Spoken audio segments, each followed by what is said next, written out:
ಬಾಗೇಪಲ್ಲಿ ತಾಲೂಕಿನ ಪಾತಪಾಳ್ಯ ಸರ್ಕಾರಿ ಪ್ರೌಢಶಾಲೆಯಲ್ಲಿ ಶಾಲಾ ಸಂಸತ್ತಿನ ಚುನಾವಣೆ ನೈಜ ಚುನಾವಣೆಯಂತೆಯೇ ಕುತೂಹಲಕಾರಿಯಾಗಿ ನಡೆಯಿತು.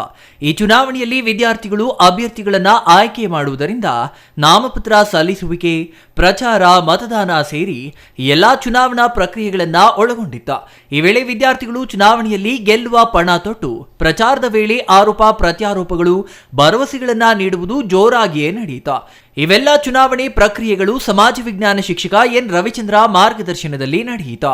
ಚುನಾವಣೆಯಲ್ಲಿ ಸ್ಪರ್ಧಿಸಿ ಗೆಲುವು ಸಾಧಿಸಿದವರಿಗೆ ಸಚಿವ ಸಂಪುಟ ರಚನೆ ಮಾಡಿದ್ದು, ಪ್ರಧಾನಮಂತ್ರಿಯಾಗಿ ಬಾಬು, ನವ್ಯಶ್ರೀ ವಾರ್ತಾ ಮತ್ತು ಪ್ರಸಾರ ಖಾತೆ, ಸುದರ್ಶನ್ ರೆಡ್ಡಿ ಗೃಹ ಖಾತೆ, ಅಮೃತ ಆರೋಗ್ಯ ಮತ್ತು ನೈರ್ಮಲ್ಯ, ಅರ್ಚನಾ ವಿಜ್ಞಾನ ಮತ್ತು ತಂತ್ರಜ್ಞಾನ, ನಿಖಿತಾ ಕನ್ನಡ ಮತ್ತು ಸಂಸ್ಕೃತಿ, ವಿಷ್ಣುವರ್ಧನ್ ಗ್ರಂಥಾಲಯ, ಬಾಸಿರ್ ನೀರಾವರಿ ಮತ್ತು ಸ್ವಚ್ಛತೆ, ಅನಿತಾ ಶಿಕ್ಷಣ ಇಲಾಖೆ ಮತ್ತು ರಾಜಶೇಖರ್ಗೆ ಕ್ರೀಡಾ ಇಲಾಖೆ ನೀಡಲಾಗಿದೆ. ವಿದ್ಯಾರ್ಥಿಗಳಲ್ಲಿ ಪ್ರಜಾಪ್ರಭುತ್ವ ವ್ಯವಸ್ಥೆ ಬಗ್ಗೆ ನೈಜ ಅರಿವು ನೀಡುವ ನಿಟ್ಟಿನಲ್ಲಿ ಶಾಲಾ ಸಂಸತ್ತು ಚುನಾವಣೆ ನಡೆಸಲಾಯಿತು.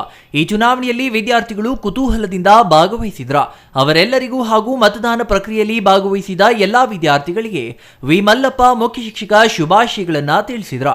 ಶಾಲೆಯ ಸಮಾಜ ವಿಜ್ಞಾನ ಶಿಕ್ಷಕ ರವಿಚಂದ್ರ ಮಾತನಾಡಿ, ಶಾಲಾ ಸಂಸತ್ತನ್ನ ರಚಿಸುವ ಸರ್ಕಾರದ ಕ್ರಮದಿಂದ ವಿದ್ಯಾರ್ಥಿಗಳಿಗೆ ಸಂವಿಧಾನ ಮತ್ತು ಪ್ರಜಾಪ್ರಭುತ್ವದ ಮಹತ್ವದ ಬಗ್ಗೆ ಸ್ವಲ್ಪ ಅನುಭವವಾಗುತ್ತಿದ್ದು ಉಪಯುಕ್ತವಾಗಿದೆ.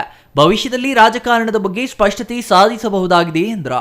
ಇನ್ನು ಈ ಸಂದರ್ಭದಲ್ಲಿ ರವಿಕುಮಾರ್, ಎಂಎಸ್ ಶ್ರೀನಿವಾಸನ್, ರಾಘವೇಂದ್ರ, ಸಿದ್ದರಾಮಪ್ಪ, ಮೋನಿಶಾ ಮತ್ತು ಅಂಬರೀಶ್ ಅಭಿನಂದಿಸಿ ತಮ್ಮ ಖಾತೆಗಳನ್ನು ಉತ್ತಮ ರೀತಿಯಲ್ಲಿ ನಿಭಾಯಿಸುವಂತೆ ಶುಭ ಹಾರೈಸಿದ್ರು.